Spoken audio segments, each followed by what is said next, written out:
प्रणाम महर्षि व्यास। आयुष्मान भव। प्रणाम दादा श्री युधिष्ठिर। आयुष्मान भव। प्रणाम दादा श्री भीम। आयुष्मान भव। प्रणाम दादा श्री अर्जुन। आयुष्मान भव पौत्र। प्रणाम दादा श्री नकुल। प्रणाम। प्रणाम दादा श्री सहदेव। बड़ा सौभाग्यशाली है आज का दिन, जब मेरा समस्त परिवार मेरे सामने खड़ा है।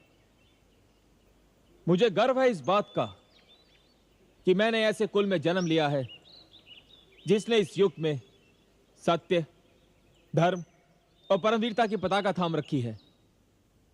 मेरे अहोभाग्य कि आप सब महापुरुषों के एक साथ दर्शन हुए।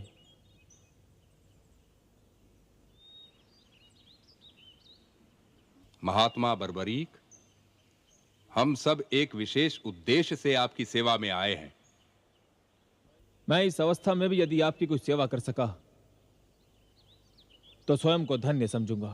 केवल आप ही हैं जिन्होंने हर घटना को अपनी आंखों से देखा है। कृपया हमें यह बताइए, इस युद्ध में किसका क्या योगदान रहा और कौन है जिसे हम इस युद्ध का नायक कहें? युद्ध में हर उस व्यक्ति का योगदान होता है जो युद्ध में भाग लेता है। किसी का योगदान प्राण लेना होता है और किसी का योगदान प्राण देना होता है। और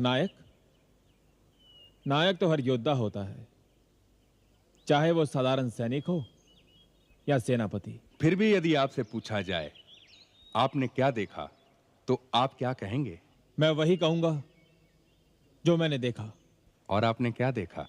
मुझे तो सारे युद्ध में रणभूमि में चारों ओर वासुदेव ही वासुदेव दिखाई दिए। हर योद्धा के पीछे मुझे श्री कृष्ण दिखाई दिए, जिनका सुदर्शन चक्र यूं काटता चीरता चल रहा था जैसे प्रकाश अंधकार को, सत्य मिथ्या को और ज्ञान अज्ञान को चीरता है।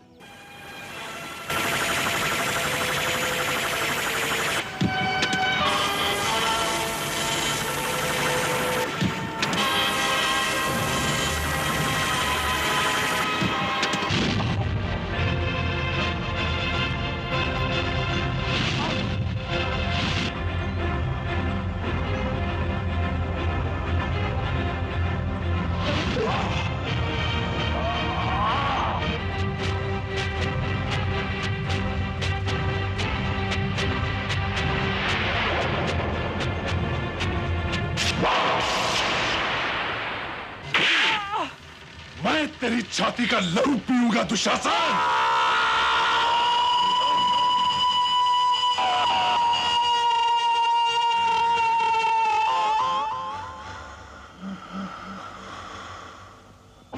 लो पांचाली, मैं तुम्हारे इन अपमानित केशों के लिए दुशासन की छाती का लहू लाया हूं। महर्षि, मुझे एक और दृश्य दिखाई दिया। वो दृश्य आपने क्या देखा महात्मा बर्बरी? मैंने देखा कि माता द्रौपदी शत्रुओं का रक्त पी रही हैं। मुझे पहले तो अपनी आंखों पर विश्वास नहीं हुआ, किंतु जब मैंने ध्यान से देखा तो मुझे लगा कि ये माता द्रौपदी नहीं, ये संसार की वो अनगिनत नारियां हैं जिन्होंने मानव जाति को अपना दूध पिलाकर पाला था, पर मानव जाति ने इनका तिरस्कार किया, इनका अपमान किया। वो नारियां जिनका समाज ने निरादर किया, जिनका चीरहरण हुआ, जिन्होंने इस अपमान से इन्हें बचाने के लिए एक एक को पुकारा पर किसी ने इनकी सहायता नहीं की। वो नारियां जो किसी की माएं थी, बहनें थी, बेटियां थी, किसी की पत्नियां थी, जो माता द्रौपदी का रग रग रूप थी, लेकिन जिन्हें केवल विलास की सामग्री समझा गया। मुझे लगा मानव जाति को दूध पिलाकर पालने वाली नारी के अपमान का यही दंड है। बस इसके अतिरिक्त मुझे और कुछ दिखाई नहीं दिया। प्रणाम केशव। पुत्र,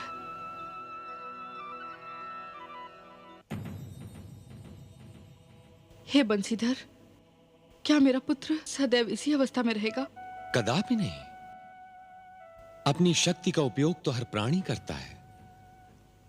तुम्हारा पुत्र ऐसा पराक्रमी है जिसने असीम शक्ति रखते हुए भी उस पर अंकुश लगा दिया। महान है तुम्हारा पुत्र, जिसने युद्ध में भाग न लेकर सत्य और धर्म को विजयी बनाया। उसका यह त्याग तो हम सब पर ऋण है, और इस ऋण को न चुकाना तो मानवता का अपमान होगा।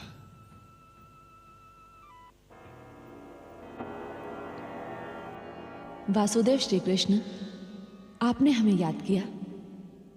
देवी, महात्मा बर्बरीक का धड़ लाया जाए। जो आज्ञा।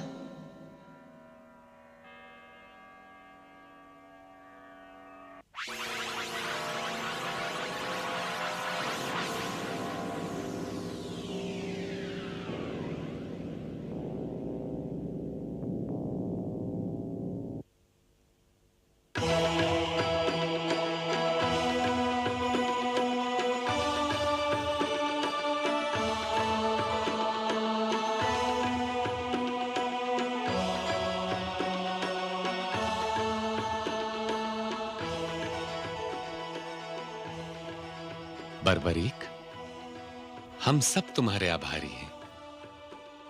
अब अपनी पूर्व अवस्था में आ जाओ।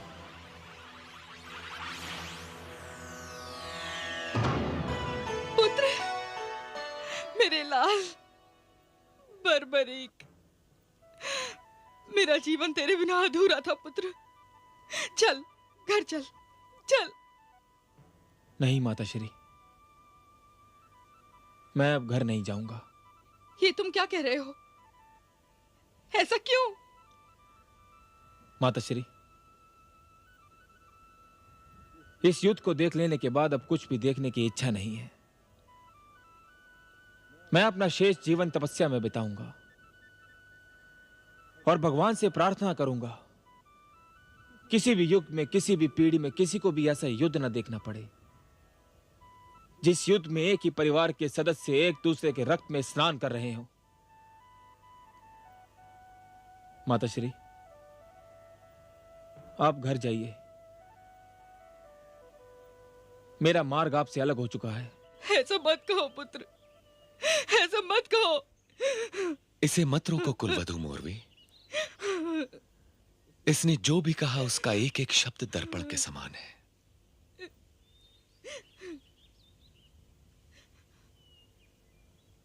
इसे आशीर्वाद दो कि इसकी तपस्या सफल हो और भविष्य में कभी कोई ऐसा युद्ध ना हो जिसमें भाई को भाई का गला काटने पर विवश होना पड़े।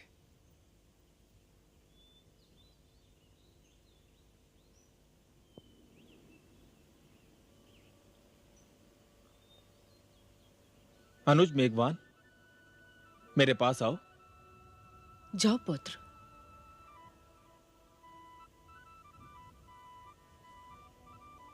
प्रणाम भ्राताश्री। आयुष्मान भव।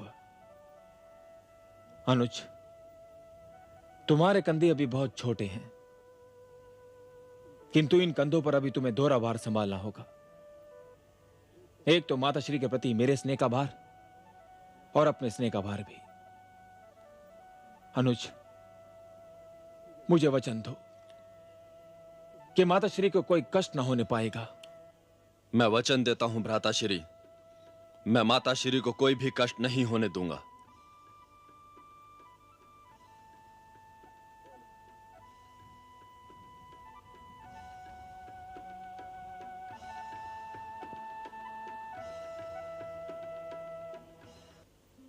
दादीश्री, आपने मुझे धनुर्विद्या सिखाई, इसके लिए मैं आपका आभारी हूं। मैं आपकी सेवा न कर सका, इसके लिए मुझे क्षमा कर दीजिएगा। मैंने एक बार आपको भी कष्ट पहुंचाया था, किंतु वो तो संभवतः भाग्य का लेख था। यदि वो घटना ना होती तो मुझे अपनी शक्ति का उचित उपयोग करने का मार्ग ही ना मिलता। दादाश्री, मुझे क्षमा कर दीजिएगा। क्षमा कैसी पौत्र, तुम्हारे त्याग ही ने तो आज ये दिन दिखाया है कि हमारी वंश का नाम सारे संसार में जगमगा रहा है। मुझे गर्व है अपने महान पौत्र बर्बरीक पर और पुत्र घटोत्कच पर, जिनके जीवन दान और त्याग ने मेरा सर गर्व से ऊंचा कर दिया है।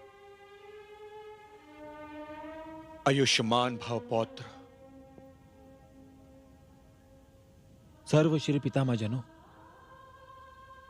मैं आप सबका आशीर्वाद लेकर जा रहा हूं, किंतु जाने से पहले एक विनती करना चाहता हूं। विनती नहीं, आप आदेश भी दे सकते हैं। आप तो महात्मा हैं, कहिए क्या आदेश है महात्मा बर्बरीक? पितामह जनों, युद्ध हो चुका है, रक्तपात हो चुका है, विनाश हो चुका है। अब आप सबको मिलकर राज्य और जन समुदाय को वो देना है जो इन्हें अब तक नहीं मिला, निर्माण की चेतना और शांति का वरदान। आप 5 हैं,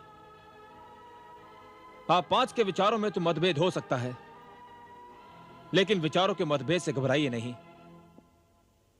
आप 5 के लक्ष्य में मतभेद कदापि नहीं होना चाहिए।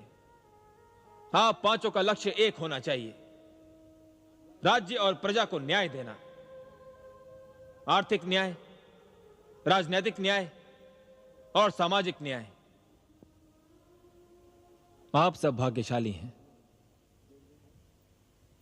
आप सबके बीच में दादा श्री वासुदेव जैसे मार्गदर्शक हैं। इनके मार्गदर्शन से कभी मुंह ना मोड़िएगा।